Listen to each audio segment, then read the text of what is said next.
2 years ago, my brother and I bought 40 acres of land in Kentucky, and instead of selling it like we usually do, we decided to keep it. Now we have decided to build a 2-acre pond where we can enjoy the peace of the country with our families. But the journey to get here was more difficult than we were expecting. So join us as we show the full process, including all the highs and lows of making a pond, with us facing our first problem: finding the perfect location.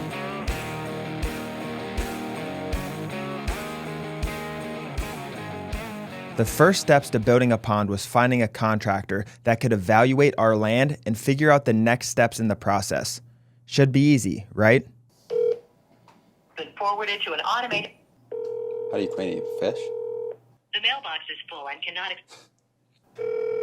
Maybe we get time set up with these people. It took some time, but we found someone who could help us. Hi, my name's Daniel. I was looking if you do pond excavation for a new pond. Yes, I do pond excavations. If you can you text me your information and the address, and when I'm done with this job and get back the signal, I'll be able to kind of review everything, and we can set up a time to meet out there. Yeah, that works. I'll send you a text right now. All right, Reese, I'll send you the information now. Thank you. Bye. And so the next day, we drove down to Kentucky so we could figure out our next steps. 4 minutes.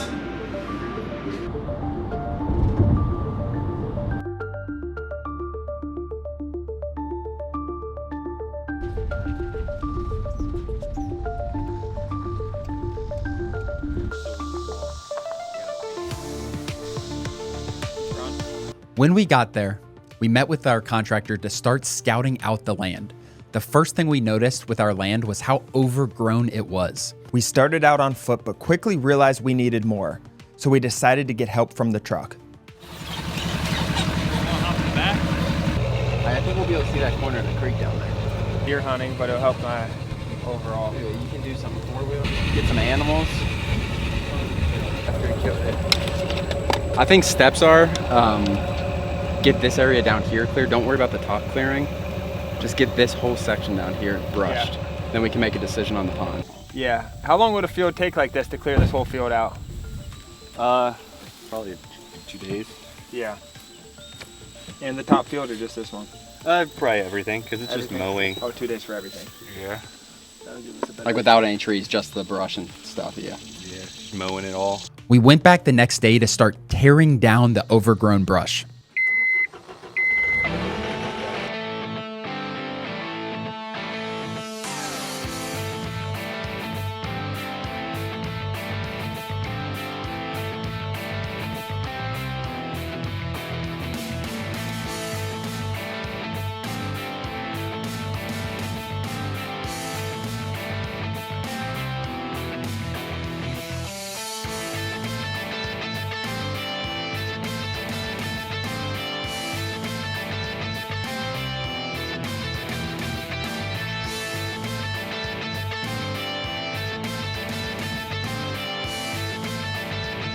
This was our property before, and after 2 days of work, here it is now.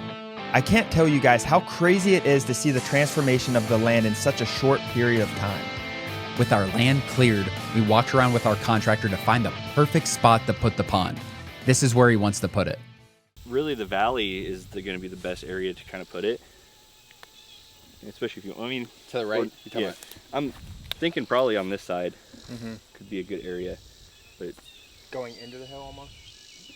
What makes that a good area?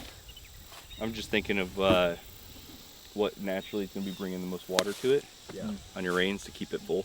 After speaking with our contractor, we went back to discuss what we thought about his suggestion. Reese wants us to put it in the valley, which, like he said, we got to remove trees, clear it out. But my mindset going in was like, can you picture it in the valley? And that's not when we were first picturing putting a pond, we always pictured it being on a flat area. The issue with the flat area is the pond filling. So just looking here on the map, this is kind of the shape of the pond here outlined in pink. And yes, this is 1.6 acres. So all of this slope over here on the right of this and the left of this and behind it, it's all going to trickle down. So yes, we get natural flow of the earth to get in all the water, but look how thick this is. There's a creek in the middle, and this is very, very thick woodland. So it's Not only we'd have to destroy a whole forest to make this reality. Initially, I thought it was cheaper, but now like there's no clearing in the field, which is nice. And but he said how long and how much? for price on the Valley, I think he said it was going to be a weekly thing, and it seemed like it was going to end up being $78,000 to $8,000 with the Valley. Initial budget was like 40 to 50. But it would fill faster? Fill faster. Just I don't know, the enjoyability, like where's the cabin? Show me. It doesn't look as good. Where's the cabin? Cabin's going right here. Okay, so cabin's going to be there. Right up here on my map, cabin's going, and then we maybe see a little bit, but with this slope, honestly, you'd probably have to walk over here to see it right where my cursor's at now. Yeah. Yeah, so to break it down, so the Valley, everything trickles down here, and then what holds it, Dan, right? What holds it is a wall down here. And we'd have to... So we'd have to build a 20-foot wall, essentially, a 20-foot dam to keep all the water in there. And then everything else is kind of natural, and he just kind of like lines it with clay. Ideally, yeah. So like these hills? Okay. You have to line it all with clay, correct. So what are you thinking? I mean, $70,000, our budget was 25 to 50, but I think with something that's expensive, we should get multiple opinions either way. So we just got to see what someone else says. For sure. Let's call some people up. We got a hold of another contractor the next day and met him on our land. After walking around the property, this was his opinion.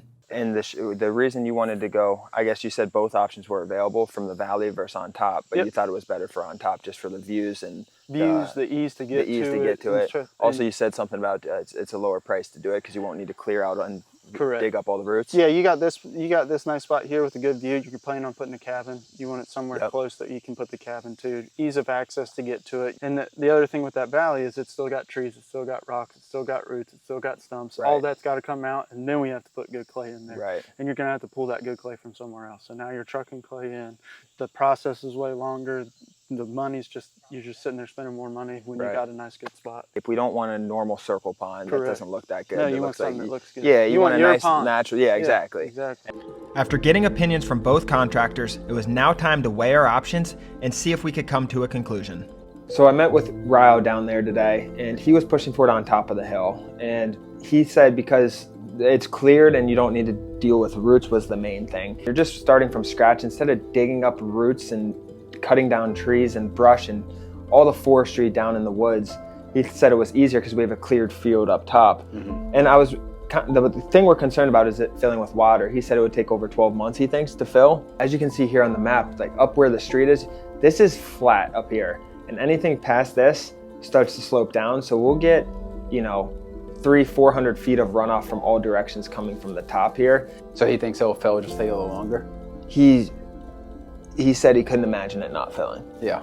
He said it's going to fill. So what are like the steps? So if we wanted to go on the hill, are there more risk? Are there less risk? What are your thoughts on the hill? He was anti trees because of the roots, and that's the number one thing that can really drain a pond is the roots. Just completely ruin it. Pros of the being on top, I mean, our cabin's going to be right up here, and then we'd overlook it versus our cabin right up here and having to go down because you think you could see it from here with the slope, but you really can't. And it's just gonna, you're gonna have the cabin, the pond right in front of you, and then all the hills behind.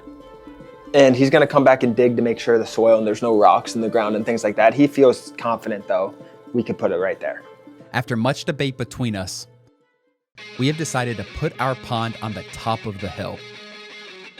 We then staked out the pond and positioned flags around the perimeter to visualize exactly the location of the pond, and here it is now. Now it's time to start digging.